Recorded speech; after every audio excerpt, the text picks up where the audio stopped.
กราบสบายดีและกราบสวัสดีพ่อแม่พี่น้องทุกๆคนนะพี่น้องเด้อที่เข้ามาเบิ่งคลิปข่อยนะพี่น้องเนาะคลิปนี้จะสิมาท้ายอยู่สวนนะพี่น้องเนื่องจากว่าโรงงานบ่มีงานพี่น้องเอ้ยก็ได้มาสวนอีกคือเก่านะพี่น้องสวนก็มาคนเดียวนะพี่น้องอยู่โรงงานก็ลูกน้องก็ทยอยออกหมดแล้วเนาะตอนนี้ก็เหลืออยู่ที่4 คนนะพี่น้อง4 คนผู้หญิง2ผู้ชาย2เนาะปัจจุบันนี้ก็เลยได้มาสวนแค่คนเดียวพี่น้องเอ้ยมาสวนก็สูบน้ำเขานะพี่น้องเนาะสูบน้ำเขาในร่องมะพร้าวนี่แหละมาดูแลสวนมะพร้าวปัจจุบันในงานก็เงียบๆนะพี่น้องรู้ว่าใครเป็นแน่เนาะแต่โรงงานค่อยในเงียบแฮงเนาะงานไม่ค่อยมีเนาะ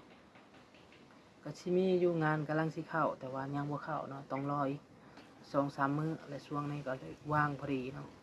ว่างก็เลยต้องได้มาเอาน้ำเข้าสวนนะพี่น้องโอ้ยได้งานตากแดด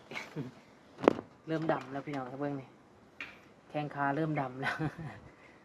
ปานเฮ็ดเวียกอยู่บ้านเนาะพี่น้องประมาณนี้เนาะบรรยากาศอยู่สวนมื้อนี้ก็ค่อนข้างจะดีเลยพี่น้องมีลมวอยๆเนาะมีลมวอยๆเนี่ยก็ใครแน่มาว่าในป้าตัวแดดแห้งเนาะแต่ว่าเฮ็ดเวียกก็แดดแล้วก็พักเนาะพี่น้องเนาะแดดแล้วก็พักก่อนนั่งในกระท่อมก่อนเนาะคือข่อยนี่ก็เนาะเมื่อเช้านี่ก็เติมลมรถถีบนี่เนาะยางท่อนะมันหลุดออกจากใส่เติมลมอะดีดเขานี่ปั้ง เจ็บอีกโอ้ยเดี๋ยวสิเปิดกล้องลังให้เบิ่งนะพี่น้องเนาะก็คือมาเดียวเขาจิบบอกเนาะก็คือว่าคนมาเฮ็ดหยังนี่เนาะพี่น้องก็มาแล้วก็เอาน้ำเข้าสวนนะพี่น้องเอ้ยนี่แหละชีวิตณปัจจุบันนี่เนาะเมื่อก่อนมันจะมีแบบว่าบ่มีน้ำเลยนะอยู่แถวนี้เนาะแต่สูบเข้าไปเมื่อวานในสูบเข้าไปบักหลายๆนะเห็นว่าตามผักนะพี่น้องตามผักซุ่มๆนะลงอีกเห็นนะลงเรือหน่อยหนึ่งเลยคือบกลงว่าน้ำซึมอยู่ใส่บ่เนาะเบิ่งผมเคยเอาขึ้นบักหลายๆนะเมื่อก่อนมันจะแห้งคักเลยเด้ก็คือนี่คนใบมะพร้าวแต่ผูกเนาะตามต้นมันไปแหละเอามาทิ่มอยู่นี่นะพี่น้องมาทิ่มอยู่นี่มากองไว้อยู่นี่เห็ดบอลทิ่มขยะไปเลยบอลนี้เนาะนี่เนาะสวนครับมันอากาศสวนมันนี่ลมเย็นดีเนาะเห็ดไก่ชิแล้วเลยล่ะยังแท้ๆนี่เอาใบแห้งมันนะเอาไปทิ่มริมสวนไปทิ่มริมประมาณนี้เนาะพี่น้องนะนี่แบบนี้เลยเนาะบรรยากาศก็ดีมันนี่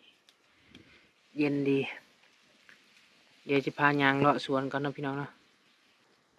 โอเคนะพี่น้องเดี๋ยวจะพาไปเลาะสวนกันเลยนี่น้ำเลยพี่น้องน้ำเขียวอึ้งลึงน้ำดูดจากคลองธรรมศาสตร์ขึ้นมาประมาณนี้เลยเนาะมันเริ่มบกลงอีกแล้วพี่น้องบูเป็นอย่างเนาะพอแต่ปลาใหญ่เนี่ยนี่นะบูกระเจ้าปลูกพี่ช่างหลักมาสูบน้ำคนเดียวพี่น้องนี่สูบเต็มหมดเลย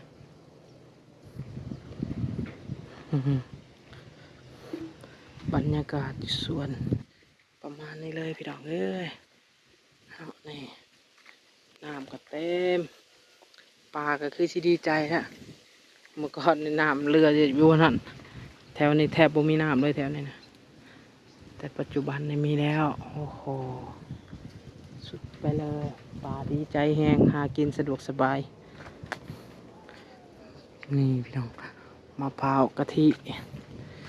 แต่บริหดน้ำมันเนาะบริหดมันก็เลยแห้ง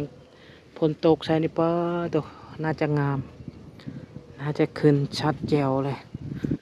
มึงเนี่ยอยากมีสวนแบบนี้เด้อยู่บ้านเนาะคือสิคักพี่น้องเลยมีสวนแบบนี้อยู่บ้านเลี้ยงปลาแต่อยู่บ้านถ้ามาขุดน้องแบบนี้ได้บ่ได้แต่ว่าปัญหาคือบ่มีน้ำนะพี่น้องนะแถวบ้านแถวนาคอยแห้งกระเตก มันแห้งแล้งแห้งเนาะอยู่ลาวมันไม่ค่อยมีน้ำแบบนี้เนาะก็คืออยู่ประเทศไทยนี่มันน้ำมันแห้งก็จริงเนาะพี่น้องแต่ว่าดูดขึ้นมาจากบ่ออะไรดูดขึ้นมาจากคลองเนาะขึ้นมาต่อให้มันแล้งจำได้แต่ก็น้ำอยู่ในคลองธรรมศาสตร์มันยังมีเนาะหรือว่าในห้วยธรรมศาสตร์นะประชาลาวในคลองธรรมศาสตร์มันยังมีเนาะก็สามารถดูดขึ้นมาได้นะพี่น้องแต่ว่าอยู่ลาวในค่อนข้างจะยากเนาะค่อนข้างจะยากในเห็นพี่น้องมะพร้าวกะทิมันเริ่มออกเลยพี่น้องเห็นปะ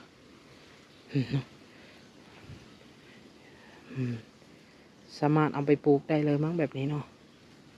แม่ว่าพี่น้องสามารถเอาไปปลูกได้เลยเนาะมันหล่นแล้วก็บริยไปเนาะแล้วปะไว้จังสิมันก็เริ่มงอกขึ้นมาเป็นต้นเลยนี่เห็นไหมพี่น้องนะมันก็เริ่มงอกขึ้นมาบริลายนะพวกเนาะเบิ่งพวกลายแห้งมีทั้งกะทิมีทั้งน้ำหอมประมาณนี้เลยพี่น้องเอ้ยสวนนายจ้างมาคนเดียวพี่น้องเลย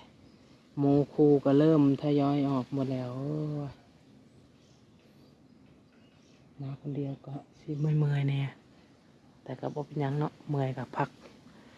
ค่อยเอาน้ำขึ้นเบื้องผู้พี่น้องเมื่อวานเนี่ยเต็มพักมันเลยเต็มบนหักมะพร้าว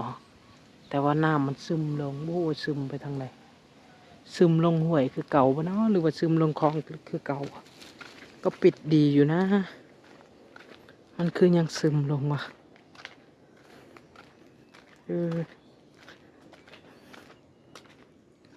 มันคือยังซึมลงพี่น้องพอเบิ้งก่อนเอาขึ้นน้ำมันเลยเพียงบอลชุ่มๆมาเลยเนี่ยลงไปเป็นคืบเลยเนาะโอ้โหต่อ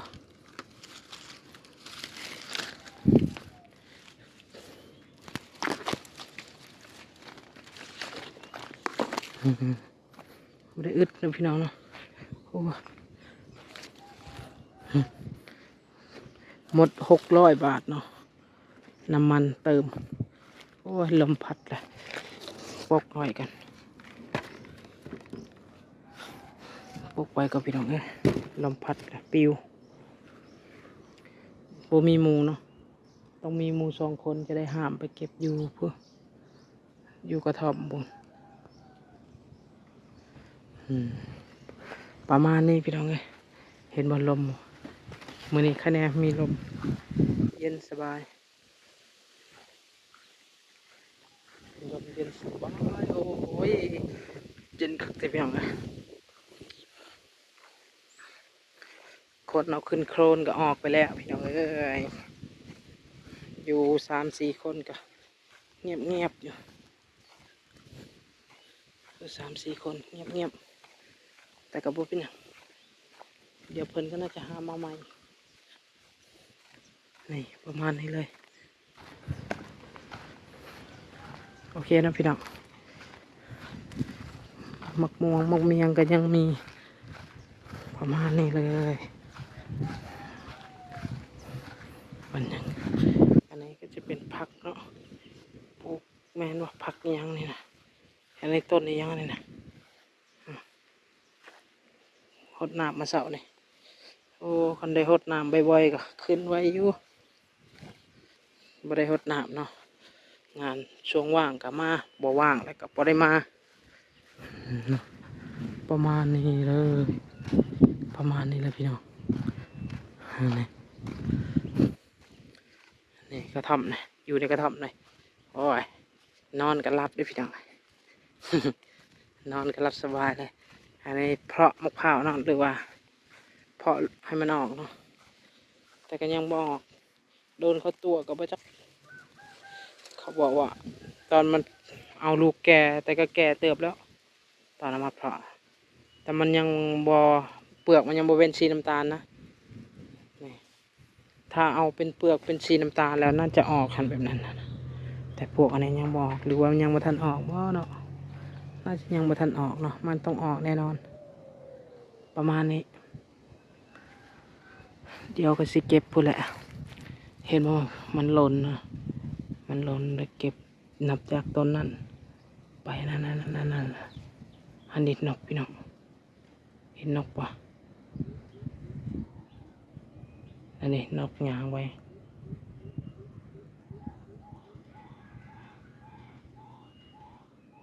พูไปหอดพุ่นประมาณนี้เลยพี่น้องเดี๋ยวจะได้เฮ็ดเวียกต่อพักแป๊บหนึ่งก่อน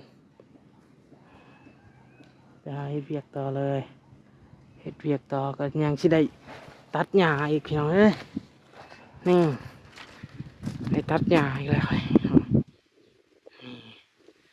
สิได้ตัดหญ้าแล้ว5 โมงไปแล้วห่มไปเลยได้ตัดบ่ห่มข้านได้ตัดแดดห่มไปแล้วจะได้ตัดมีช่วงนี้ลูกนายจ้างสั่งให้เฮ็ดหลายอย่างเลยพี่น้องเอ้ยบุเก็บใบมะพร้าวแล้วถ้าว่างก็ปลูกต้นกล้วยต่อปลูกต้นกล้วยแล้วก็ตัดหญ้าตัดหญ้าพร้อมปลูกต้นกล้วยพร้อมจักสิเอาตัวใดก่อน เอาตัวใดก่อนพี่น้องว้ามาเฮ็ดเวียกอยู่ประเทศไทยกับประมาณนี้แหละพี่น้องเอ้ยถ้ามีเวียกอยู่โรงงานก็เฮ็ดอยู่โรงงานนั่งมืดมื้อถ้าบ่มีเวียกก็มีส่วนจังซี่เพิ่นก็ให้มาส่วนเนาะบ่ฮู้ว่านายจ้างภายในเป็นเนาะแต่นายจ้างค่อยในเป็นจังซี่ได้พี่น้องเอ้ย แต่ก็บ่เป็นหยังเนาะเมื่อยเฮาก็พักเพิ่นก็บ่มีไผมาคุมนะเพิ่นก็เมื่อนอนอยู่บ้านเพิ่นละอยู่เรือนเพิ่นพุ่นแหล้วเนาะเฮาดุเฮาก็เฮ็ดแหน่พักแหน่หั่นแหละบ่ได้เฮ็ดแบบว่าอันยังประมาณใดดอกพักเฮ็ดแหน่พักแหน่ประมาณนี้นี่ก็เมื่อวานนี่ก็เก็บจากร่องกลางนี่เนาะไปพุ่นแล้วเมื่อเช้านี่ก็เก็บบอนร่องกลางแต่พุ่นก็ไปพุ่นทีมอยู่พุ่นแหละรอบแรงนี่ก็สิเก็บนี่แล้วก็5 โมงพอดีห่มเลยอาจจะตัดหญ้า1 โมง6 โมงแล้วก็อาจจะเมื่อประมาณนี้นะพี่น้องนะ